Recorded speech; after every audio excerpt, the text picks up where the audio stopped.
मृत्यु या मौत जीवन का सबसे बड़ा सच है, जिसे कोई बदल नहीं सकता। जिसने इस संसार में जन्म लिया है, उसकी मृत्यु भी निश्चित है। लेकिन मृत्यु के बाद आत्मा का क्या होता है, इसका उत्तर आपको 18 महापुराणों में एक गरुड़ पुराण में मिलता है। इसमें बताया गया है कि मृत्यु के बाद आत्मा के यमलोक की यात्रा शुरू हो जाती है और जीवात्मा कर्म के आधार पर स्वर्ग या नरक के मार्ग पर जाती है। गरुड़ पुराण में भगवान विष्णु अपनी सवारी पक्षीराज गरुड़ को ये सारी बातें बताते हैं। गरुड़ पुराण में बताया गया है कि व्यक्ति को कर्मों के अनुसार फल भोगना पड़ता है। इसमें बताया गया है कि अच्छे कर्म करने से व्यक्ति को स्वर्ग की प्राप्ति होती, वहीं बुरे कर्म करने वाले व्यक्ति को नरक की यातनाएं झेलनी पड़ती है। बता दें कि हिंदू धर्म में गरुड़ पुराण को महापुराण बताया गया है। साथ ही इन्हें भगवान विष्णु का रूप भी माना जाता है। ऐसा इसलिए क्योंकि इसमें भगवान विष्णु और उनके प्रिय वाहन गरुड़ देव के मध्य हुई वार्ता का विस्तृत लेखा जोखा मौजूद है। मृत्यु के बाद आत्मा किन जगहों से गुजरती है, गरुड़ पुराण में स्वर्ग एवं नरक लोक का विस्तृत विवरण दिया गया है। साथ ही यह भी बताया गया है कि मृत्यु के बाद आत्मा किन किन अवस्थाओं में रहती है। संक्षेप में बताएं तो मृत्यु के बाद होने वाले सभी क्रियाओं को गरुड़ पुराण में विस्तार बताया गया है। इसमें बताया गया है कि देह त्यागने के बाद आत्मा शरीर को बदलती। लेकिन प्रश्न यह उठता है कि कैसे और कितने समय में। गरुड़ पुराण के अनुसार मृत्यु पश्चात जीवात्मा को भिन्न भिन्न जगहों से गुजरना पड़ता है और उसके पाप पुण्य के हिसाब के बाद आगे के सफर में भेजा जाता है।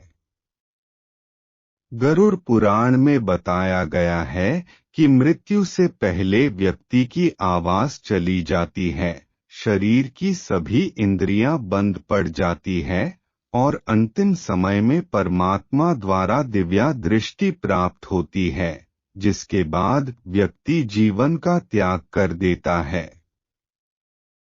मृत्यु होने के बाद 2 यमदूत आते हैं और जीवात्मा के साथ वैसा ही बर्ताव किया जाता है जैसा उसने अपने जीवन काल में दूसरों के साथ किया है। गरुड़ पुराण में बताया गया है कि जब एक आत्मा शरीर त्यागती है, तब सबसे पहले वह यमलोक जाती है।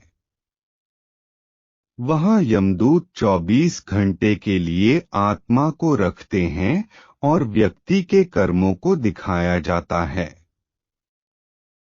24 घंटे पूर्ण होने के बाद आत्मा को पुनः अपने परिजनों के पास 13 दिनों के लिए भेज दिया जाता है, जहां उनका संपूर्ण जीवन बीता था। 13 दिन बाद आत्मा अंतिम बार यमलोक की तरफ प्रस्थान करती है। जैसा कि अब आप जानते हैं कि मृत्यु के बाद 13 दिनों तक आत्मा अपने परिजनों के पास रहती है। इसलिए उन्हें यह पुराण सुनाने के लिए गरुड़ पुराण पाठ का आयोजन किया जाता है। मान्यता है कि महापुराण के पाठ से मृतक की आत्मा को शांति मिलती है और मोक्ष की प्राप्ति है। साथ ही परिजनों को भी सत्कर्म करने की शिक्षा प्राप्त होती है। मृत्यु के बाद आत्मा को मिलते हैं 3 मार्ग। अर्ची मार्ग, यह वह मार्ग होता है जो देवलोक और ब्रह्मा लोक के लिए होता है। गरुड़ पुराण में इसे सर्वोच्च मार्ग बताया गया है। ऐसा व्यक्ति जो अपने जीवन में कोई बुरा कार्य नहीं करता और सदैव पुण्य कर्म करता है, उसे ही इस मार्ग की प्राप्ति होती है।